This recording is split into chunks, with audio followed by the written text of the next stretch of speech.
Can you feel the tension in the air right now? I know I can. I can feel it all the way down in my plums, getting all swollen, with a light blue hue to them, fresh and juicy, ready for the picking. Well, good morning, everybody. Good morning, everybody. Game time, Brian here on this Wednesday, hump day. Headed to the gym. I am off today. I need to get a little workout in to try and stave off Father Time. That I ain't gonna lie to you. It's harder and harder to keep the weight off, I will tell you, especially in my family. My Italian mother, my whole family other than my father was big. So it's a never-ending battle. Trust me when I tell you. But good morning, everybody. Looking forward to tonight's episode 15. Yes, who would have thought 15? We don't do it every week. We do it on special weeks. And special weeks it is. Tonight matches up. We are going to feature two of the best and my favorite YouTubers in the business. Philly 500 versus Cop Pizzle in the NFC East Roundtable with me and Primetime Phil. Representing the Commanders is Commander Chris, and representing the Cowboys is Walker Wade. Very passionate fans who are knowledgeable about their respective teams. But be sure to join us tonight, 9 p.m. Eastern, where the longest reigning New York Giant content creator battles for my money, the best in the business, Philly 500. Can't wait. Be there. Love it. Now, getting to the topic of the day, everybody. The topic of the day is Max Crosby. You know, I was working late last night. Yes, I was working late last night, and, you know, didn't really get a chance to get into the Max Crosby. Oh my God, Dallas is making a deal for Max Crosby. Only to find out that he's not on the trade block. Now, I assure you, he would be on the trade block if Dallas was willing to give up 2 ones for him. But that's not going to happen. Dallas won't do that. We can all be upset about it. Dallas won't do that. I expect Dallas to do a move. And I am not upset about not getting Max Crosby. I'm not. I'm totally not upset because of this. He's got back issues, right? He had a slight knee injury. I love Mad Max. Don't get me wrong. The contract is beautiful. If Dallas could do it, great.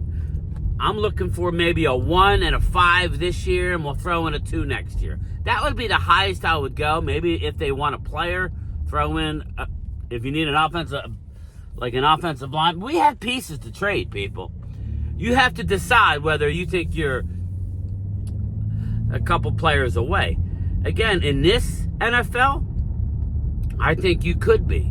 This year, for my money right now, we'll see what happens with the Eagles. I know the Eagle fans think that they're going to just start rolling. I think the offensive line woes are going to hinder you from being that team of last year. Not that you can't get back to the same spot, because, as I just stated, nobody is as good, including the Detroit Lions. For my money, I thought that the Buccaneers out-physicaled them on Sunday Night Football.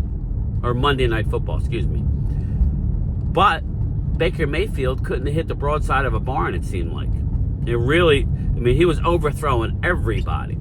I get it, the Detroit Lion run game looked fantastic. But then the passing game, to the dismay of my fantasy football team, Amon-Ra St. Brown and Jared Goff, they were middling. They were okay. They had some big plays, but not consistent. So nobody's a juggernaut. The idea of Max Crosby and his contract is beautiful. That's the type of move I want to see. Everybody's talking about, go get this guy. I want no part of Hendrickson. Hendrickson's going to go to the Eagles, okay? Just to let everybody know. That will be Howie's move, okay? I don't want Hendrickson. I want a guy I can have under contract. You need to know, we can't be signing guys and losing guys. And for everybody who thinks George Pickens is not going to be here next year, well, if Dallas loses the next 2 games, they could trade George Pickens at the deadline. They could. If we go into Denver, right? If we go into Denver and don't get the job done, and then we come home and lose to Arizona, then I'm all for trading George Pickens and getting something for him. More than what the comp pick, because he's playing great. I'm not saying they're going to lose the next 2. I'm just saying you have to let that play out. But I assure you, he's not going anywhere outside of that. Dallas will franchise him. To franchise tag him is nothing. That's not a big deal. Was he going to pull a Micah and say that he hurt his back and he's not going to play? No. I think a deal gets done with Pickens or he's traded. Either way.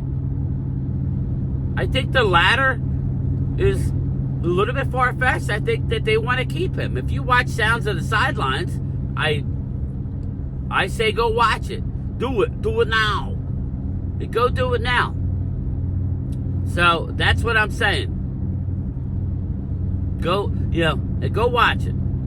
They love playing. George Pickens loves it. He loves money too. He hasn't had the big money. You got to understand. He hasn't seen the big money. His agent's probably going to want a 4-year deal. Maybe you offer him a 3-year deal. That will get him to the table. I like the idea of a 3-year deal for George Pickens. I do. Why game time? Well, because you're giving a little bit to the player, and the player is going to give a little bit to you by only taking $28 to $30 million a year. He's not making CD money. Stop it. They're not paying it. He's not making it. He's not CD. He's a perfect complement to CD. Any situation that he goes to probably won't be as good as what he has right now. Let's just be honest. Unless he goes, okay, if he goes to the Giants, how much are you going to pay him? You know? I mean, we'll see. I like that. I mean, that's a possibility, but they're not going to trade him to the Giants. They're not. So I don't expect Pickens to go anywhere. But I don't want no part of Hendrickson because he's on the final year. He doesn't stop the run. Again, the only type of guys, edge rushers, I would be interested in is really Max Crosby and probably Myles Garrett, who I don't believe the contract is tradable. Crosby's are perfect. I don't want any part of the Miami defensive end. I think our young and our defensive ends are coming on and they're fine this year. If we're really talking, I mean, like what I'm hearing now is Jeffrey Simmons Dallas is inquiring about Jeffrey Simmons. Again, I've been saying over and over that the Dallas Cowboys need to bolster the interior to go along with Kenny Clark, to go along with everybody. That's what the good teams do.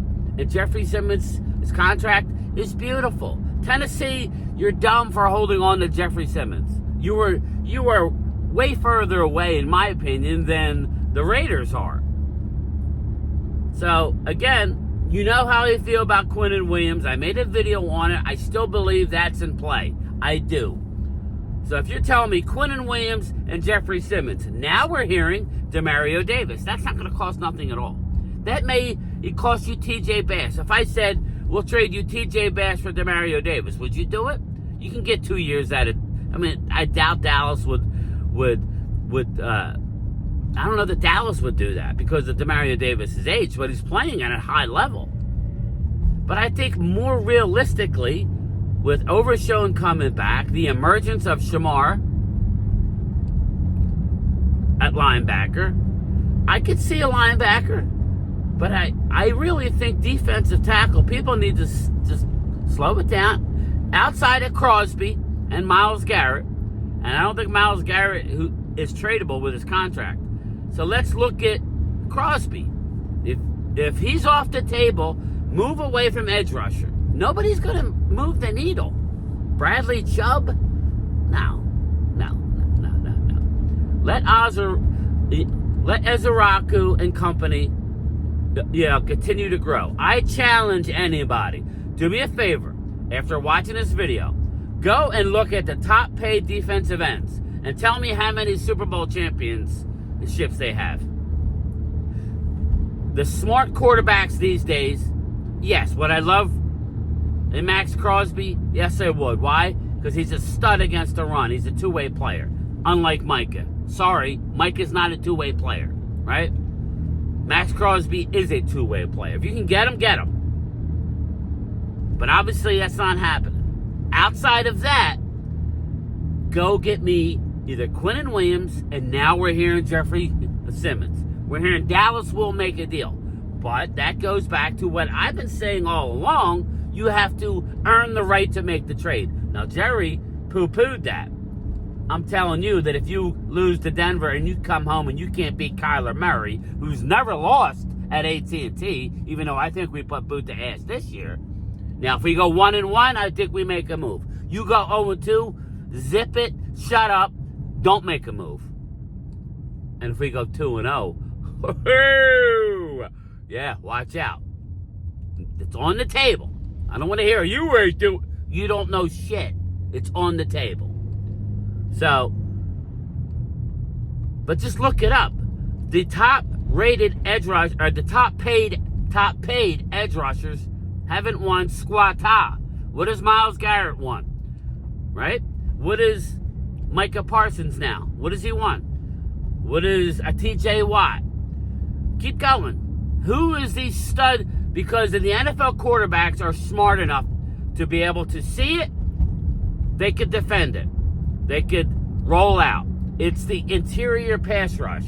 I go back to 24 last year. The Eagles won because of the dominating defense and Saquon and the offensive line, the trenches. But they won that Super Bowl in large part to the defensive line owning the Chiefs. One Jalen Carter and one, I would say, Jalen Carter and company. That's that. Do it now. Now the Eagles did bring up Brandon Graham out of retirement. I know he's a good emotional guy. I don't know what he's got left. Me personally, I wouldn't. As a team, okay, I still would think they're going to make a move, but I think they need leadership. You know, the culture's so great, they needed to go out and get culture. But you know what I mean. So we shall see. I'm not going to make this long because I want to make it a nice, short, sweet video. Jeffrey Simmons, and I believe they will double back on Quinnen Williams. I stand on that. They've already, I did it once. I'm good with either one. Simmons, Quinnen Williams, do it. Do it now! Javante, how what? Okay.